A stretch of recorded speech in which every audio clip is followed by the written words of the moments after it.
Dear student, हम लोग उत्प्रेरक के अगले लेक्चर को प्रोसीड करते हैं।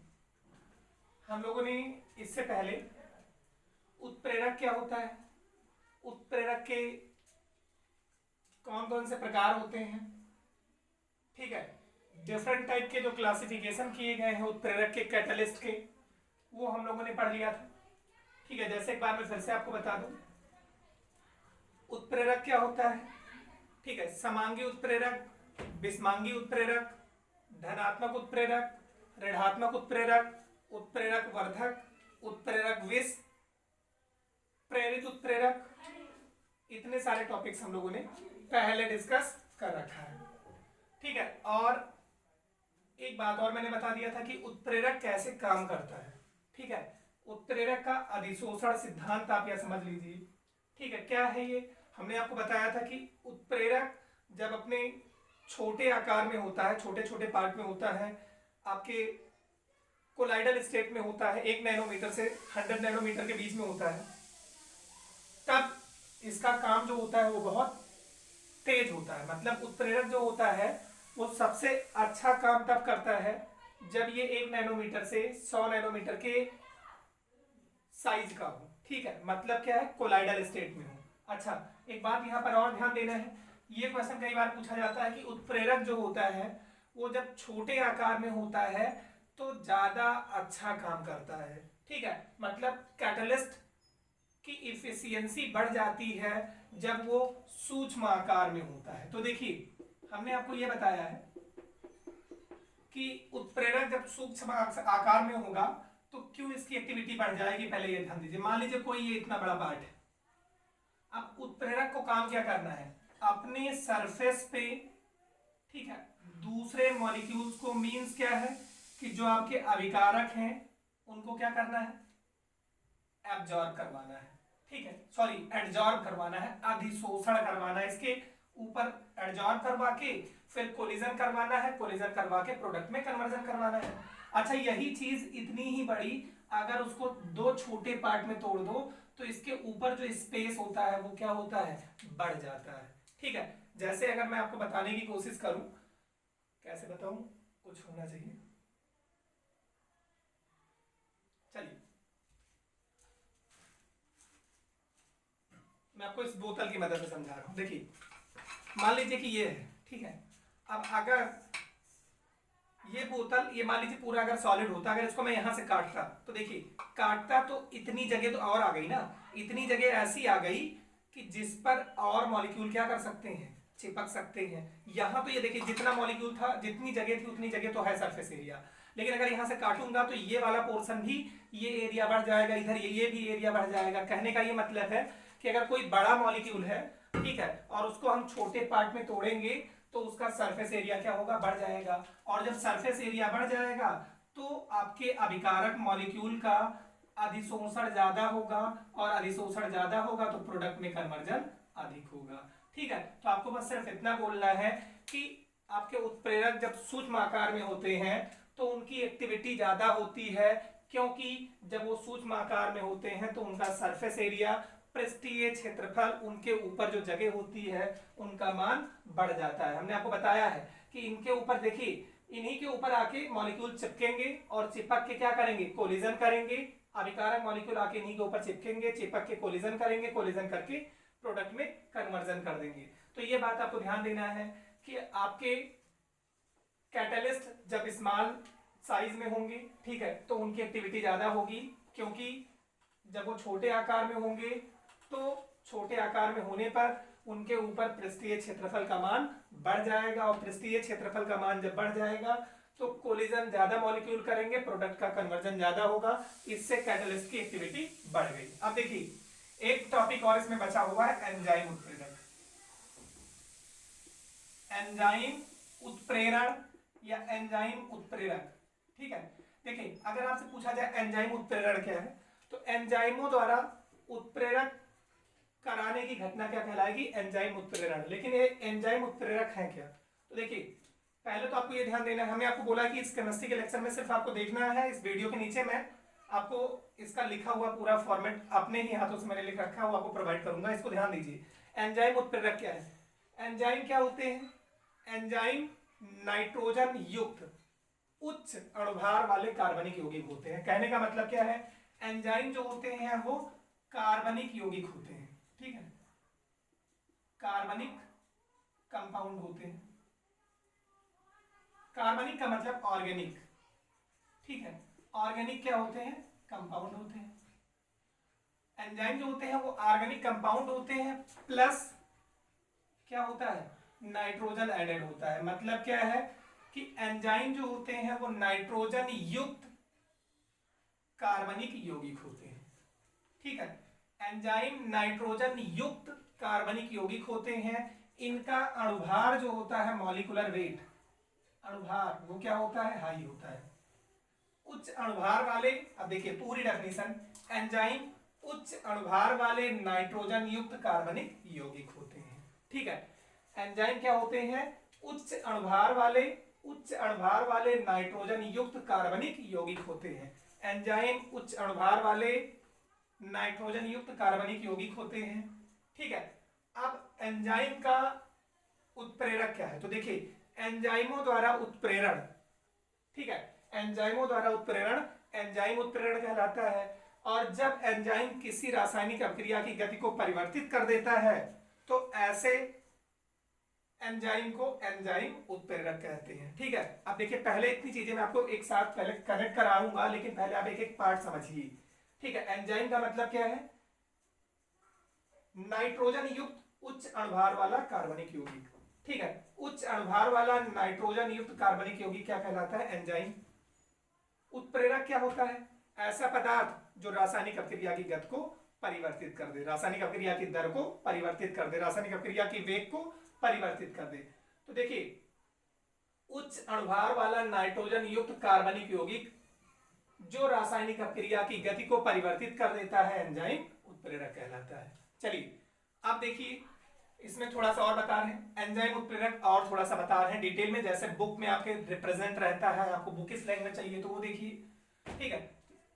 एंजाइम नाइट्रोजन युक्त उच्च अणुभार वाले कार्बनिक यौगिक होते हैं और ये बायोकेमिकल रिएक्शन को स्पीड अप करते हैं। स्पीड अप करने का मतलब है कि बायोकेमिकल रिएक्शन की अभिक्रिया की दर को बढ़ा देते हैं। अब ये बायोकेमिकल रिएक्शन क्या होता है? देखिए बायोकेमिकल रिएक्शन का मतलब जैसे आप ये समझ रहे होंगे कि हमारे अंदर, ठीक है, ह्यूमंस के अंदर, लिविंग ऑर्गेनिज्म के अंदर कुछ ऐसी क्रियाएं होती हैं, ठीक है, जो जीवन जीने के लिए होती हैं, ठीक है, उपापचयी क्रियाएं। तो इन उपापचयी क्रियाओं को बढ़ाने का काम कौन करते हैं? एंजाइम, ठीक है। तो इन्हीं को शॉर्ट फॉर्म में मैं बोल दे रहा हूं बायोकेमिकल रिएक्शन, बायोकेमिकल रिएक्शन, ठीक है। जैसे अगर आप ध्यान दीजिए, मैं एक बात बता दे रहा हूं, ऐसे ही डाइजेशन, कोई चीज आप खा रहे हैं, ठीक है, तो खाने के बाद वो पचेगा, तो पचने के लिए एक रिएक्शन परफॉर्म होगी, दैट इज बायोकेमिकल रिएक्शन, ठीक है। खाना खाए हैं, डाइजेशन जो आपका है वो क्या है? एक बायोकेमिकल रिएक्शन है, ठीक है। डाइजेशन जो आपका है, पाचन, ठीक है, वो पाचन क्या है? पाचन एक बायोकेमिकल रिएक्शन है। तो देखिए बायोकेमिकल रिएक्शंस को एंजाइम क्या करते हैं? स्पीड अप कर देते हैं, ठीक है। मतलब आपके डाइजेशन को क्या कर देंगे? तेज कर देंगे। डाइजेशन के अलावा और भी बायोकेमिकल रिएक्शन है, ठीक है। जैसे आप अगर मान लीजिए श्वसन कर रहे हैं तो श्वसन भी आपका क्या होता है? बायोकेमिकल रिएक्शन के अंतर्गत आता है, क्योंकि उसमें आपका ग्लूकोज जो होता है, ठीक है, वो एटीपी के फॉर्म में कन्वर्ट होता है, ठीक है। या आपको ये ध्यान रखना है कि ग्लूकोज छोटे फॉर्म में कन्वर्ट होता है, और छोटे फॉर्म क्या अंततः जाके आपका एटीपी का ही फॉर्म होगा, ठीक है। या आप श्वसन किए हैं तो श्वसन से आपको आपके सेल को क्या मिलेगी? एनर्जी मिलेगी। चलिए यहाँ पर हम जो बता रहे हैं उस पर ध्यान दीजिए। तो देखिए एंजाइम क्या है, जैसा बोल रहा हूं वैसे ही आपको एकदम दिमाग में रखना है। एंजाइम नाइट्रोजन युक्त उच्च अणुभार वाले कार्बनिक यौगिक होते हैं और ये बायोकेमिकल रिएक्शन को बढ़ा देते हैं, बायोकेमिकल रिएक्शन की दर को, ठीक है, जैव रासायनिक अभिक्रिया की दर को बढ़ा देते हैं, ठीक है। अब इसके आगे थोड़ा सा ध्यान दीजिए, इतना ही आप लिख देंगे सफिशिएंट है, क्योंकि 2 नंबर के क्वेश्चन में आता है। अभी आगे बहुत सारी चीजें बतानी है। देखिए एंजाइम क्या है? एंजाइम नाइट्रोजन युक्त उच्च अणुभार वाले कार्बनिक यौगिक होते हैं और ये जैव रासायनिक अभिक्रिया की गति को बढ़ा देते हैं। ये ध्यान रखना, परिवर्तित करने में ये क्या करते हैं, बढ़ा देते हैं। अब देखिए अब एंजाइम कैसे काम करता है, ठीक है, एंजाइम उत्प्रेरक कैसे काम करता है, ठीक है। तो यहाँ पर एंजाइम उत्प्रेरक आपको समझ में आ गया कि एंजाइम क्या कर रहा है, बायोकेमिकल रिएक्शन की दर को बढ़ा दे रहा है। तो ये आपका उत्प्रेरक की तरह काम क्यों करता है, क्योंकि ये आखिरी में खुद क्या रहता है, अपरिवर्तित। तो देखिए अब इसके आगे इनका वर्किंग कैसे ये काम करते हैं। वर्किंग का मतलब कार्यविधि, एक मिनट फोन आ रहा है।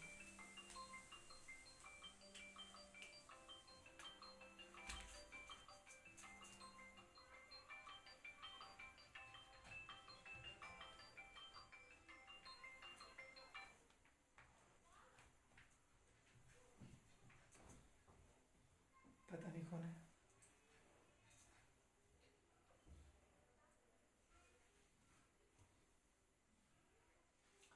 चलिए देखिए अभी फोन आएगा फिर से तो देखा जाएगा।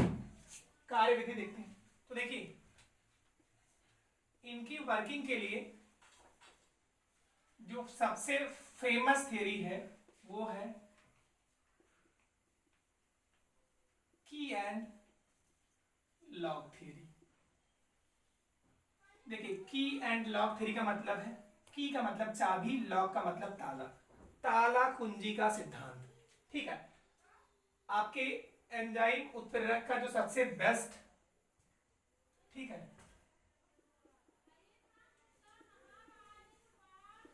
सिद्धांत दिया गया है वो कौन सा दिया गया, की एंड लॉग थ्योरी। देखिए पहले तो ये बोला गया कि जो बात बता रहे उस पर ध्यान देना, ये पॉइंट बोला गया कि एंजाइम के सतह पर, ठीक है, एंजाइम के सतह पर कुछ पार्टिकुलर स्पेस होते हैं, ठीक है।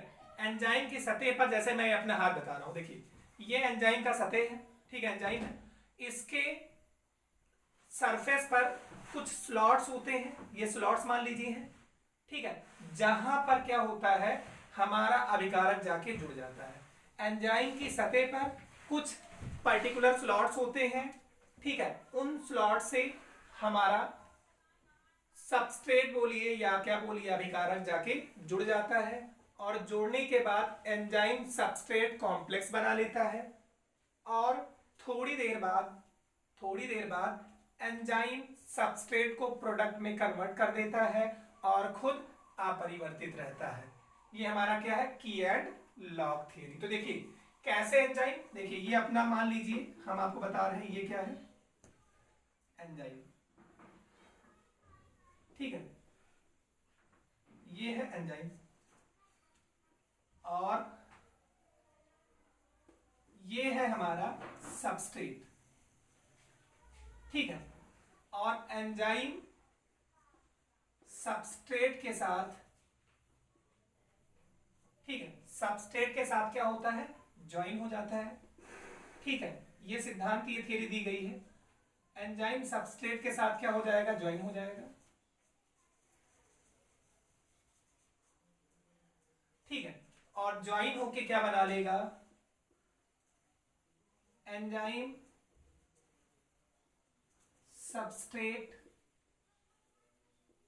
Complex, and after some time enzyme substrate को ब्रेक डाउन कर देगा और खुद एंजाइम तो सुरक्षित रहेगा, ठीक है, एंजाइम क्या है, सुरक्षित, ये अपना क्या है एंजाइम, और प्लस आपको एक कन्वर्टेड फॉर्म मिल जाएगा आपके सबस्ट्रेट का, जिसको क्या बोलेंगे, प्रोडक्ट।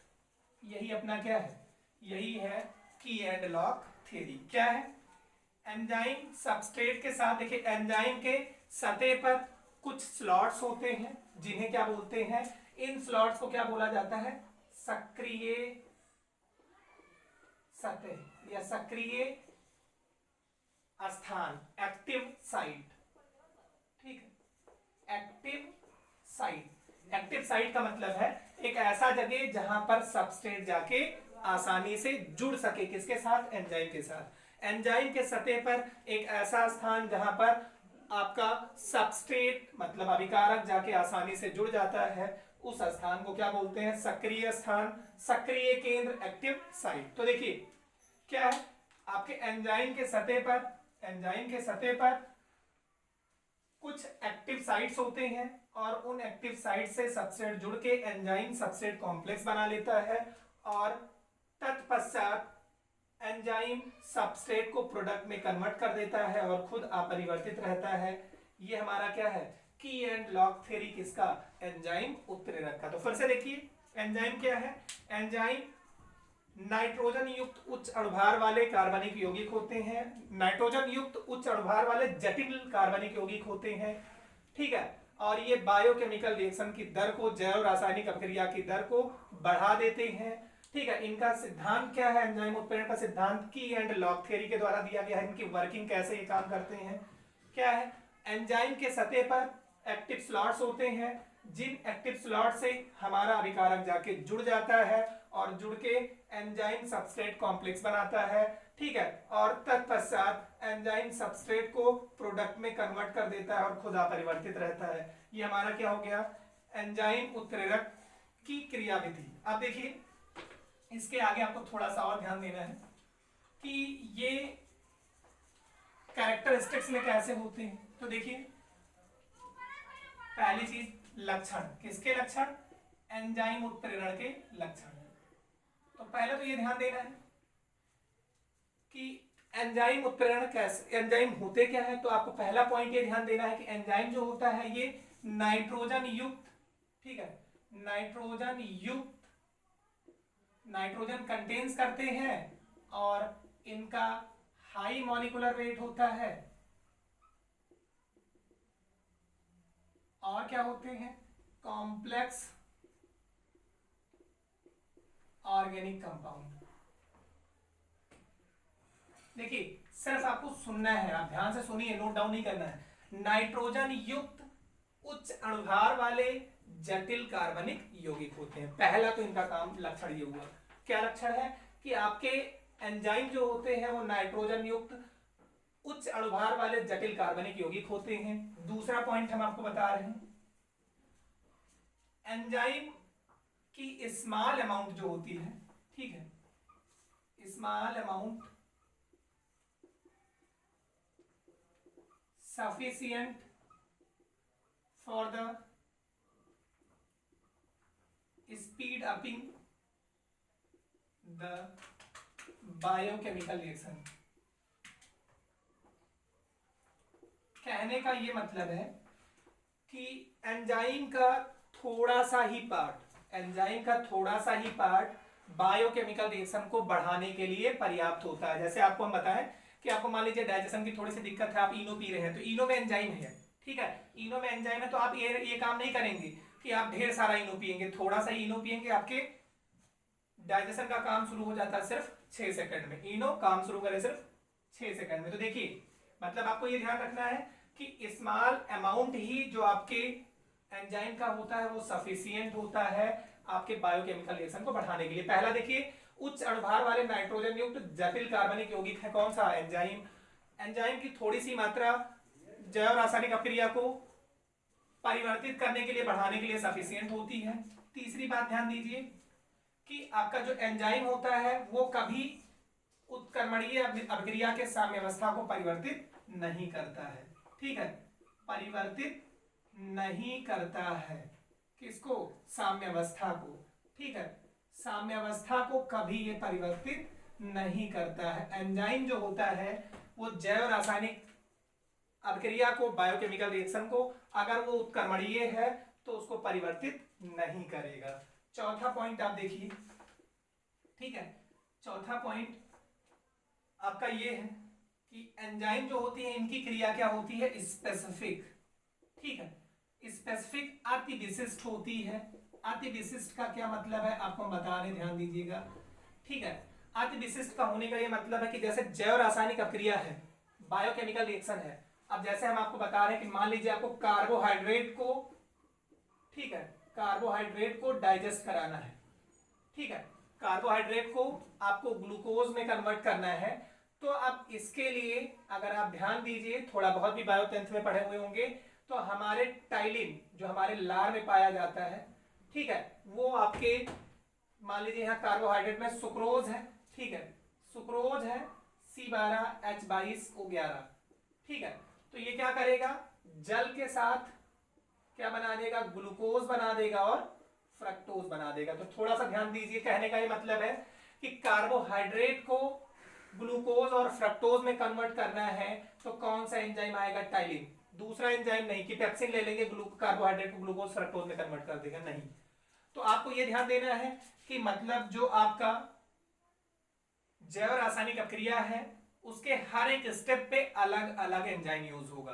ठीक है, लार में टाइलिन पाया गया, ठीक है, आपके जैसे ही पेट में पहुंचा आमाशय में, ठीक है, वहां पर जठर रस आ गया, छोटी आंत में पहुंचा तो वहां पर आपका ट्रिप्सिन पहुंचा, ठीक है, आपके प्रोटीन को कन्वर्ट करना है, वहां पर आपके पेट में HCl पहुंचा है, म्यूकस पहुंचा है और जठर रस पहुंचे हैं, वहां पर आपके, ठीक है, फैट को डाइजेस्ट करना है। तो आपको बस सिर्फ इतना ध्यान देना है कि अलग अलग जगह अलग अलग एंजाइम यूज होगा, मतलब एक क्रिया के लिए एक पर्टिकुलर एंजाइम यूज होगा, पर्टिकुलर बायोकेमिकल रिएक्शन के लिए पर्टिकुलर एंजाइम यूज होगा, इसलिए इसकी क्रिया क्या होती है, अति विशिष्ट होती है। तो देखिए 4 पॉइंट हुए, फिर से एक बार रिपीट करता हूं।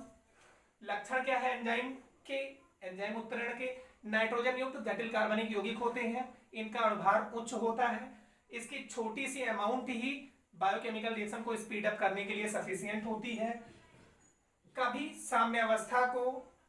साम्यावस्था को हमारे एंजाइम परिवर्तित नहीं करते हैं, इनकी क्रिया अति विशिष्ट होती है। 5वां पॉइंट मैं बता दे रहा हूं, एंजाइम की एक्टिविटी टेम्परेचर डिपेंडेंट होती है, कहने का मतलब है कि ये ताप पर निर्भर करते हैं, ठीक है, ताप परिवर्तन होने से आपके एंजाइम की एक्टिविटी बदलती है। देखिए एंजाइम की एक्टिविटी का जो ग्राफ है, ठीक है, टेम्परेचर वर्सेस एक्टिविटी, ठीक है, तो अगर इसकी आप बात करिए तो ऐसे होता है, ऐसे ग्राफ होता है, ठीक है, मतलब कहने का ये है कि जब टेम्परेचर बढ़ता है तो धीरे धीरे इनकी क्या होती है, एक्टिविटी बढ़ती है। मतलब आपको ये ध्यान रखना है कि एंजाइम की एक्टिविटी जो होती है वो ताप पर निर्भर करती है। अच्छा काम एंजाइम जो होता है वो 20 से 40 डिग्री सेंटीग्रेड के बीच करता है।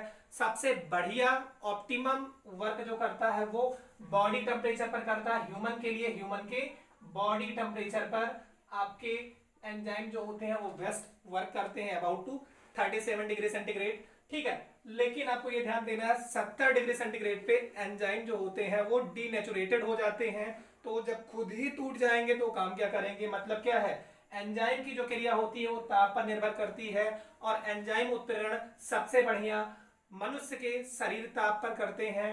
और अगर अदर जगह बात की जाए तो 20 से 40 डिग्री सेंटीग्रेड पर एंजाइम का सबसे बढ़िया काम होता है। 70 डिग्री सेंटीग्रेड पर एंजाइम क्या होते हैं, डीनेचुरेटेड हो जाते हैं। देखिए एक पॉइंट और है, ठीक है, 5वां टेम्परेचर डिपेंडेंट। 6वां पॉइंट हम आपको बता दे रहे हैं कि ये क्या होते हैं, पीएच डिपेंडेंट, मतलब आपके जो एंजाइम होते हैं वो आपके पीएच पर डिपेंड होते हैं, मतलब पीएच परिवर्तन होने पर एंजाइम की एक्टिविटी क्या होती है, बदलती है, ठीक है। बेस्ट वर्क जो आपके एंजाइम करते हैं वो 5 to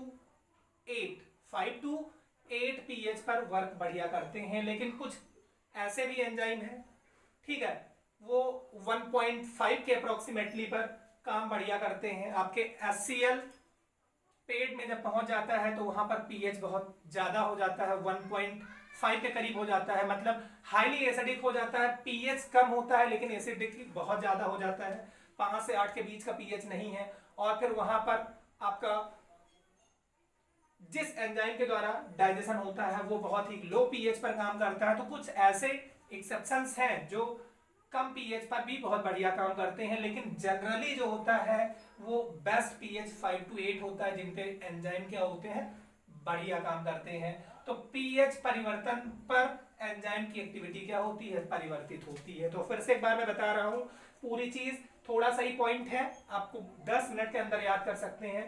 देखिए जैसे पहले हमने आपको बताया कि एंजाइम क्या होते हैं, एंजाइम नाइट्रोजन युक्त उच्च अणुभार वाले जटिल कार्बनिक यौगिक होते हैं। ये बायोकेमिकल रिएक्शन की दर को बढ़ा देते हैं। बायोकेमिकल रिएक्शन क्या है हमने आपको पहले बता दिया, बायोकेमिकल रिएक्शन की दर को बढ़ा देते हैं।